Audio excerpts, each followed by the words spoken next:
Kimde var tapu? Ben girişe gitsem orada.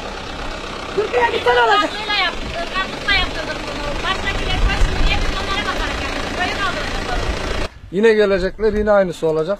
Hı hı. Alevi olduğumuz için yıkılıyor bu evler. Öyle mi? Bunlar gündeme geçmiyor. Hı. 1-200 tane oyumuz var köyde. AKP'ye bir tane oy çıkmadığı için evlerimiz yıkılıyor. Olacak tamam mı bu? Ben evi nasıl olur bu Tayyip Erdoğan? Suriye'den geliyor Balıkesir'e velayetlere konuyor da bizim evlere bir şey yapacaklar böyle bu. Olacak tamam mı bu? Aynı yere herkes ne demek bu? Bu sıvı mı insanlığa sıvı mı bu? Nerede duracak bir çadırda mı duracak? Çadır da yok. Bu iş. Bizi öldürsün hadi belli. Tayyip Erdoğan gibi kim öldürecekse bizi öldürsün. İşim karnımız yok. İşim karnımız yok. Çocuklarımız ambarlığıyla çalışıyor. Sabah ne yapayım bileyim mi? Çocuklarımız ambar. Yemek şansı taşımayla yapıyor bu işi. Ne demek bu? Geldiler güldür sağsız bokuna bizim evler gitti. Biliyorum yani, tanıyorum yani. Olacak Çalışmayla tamam olan mı? evler bunlar.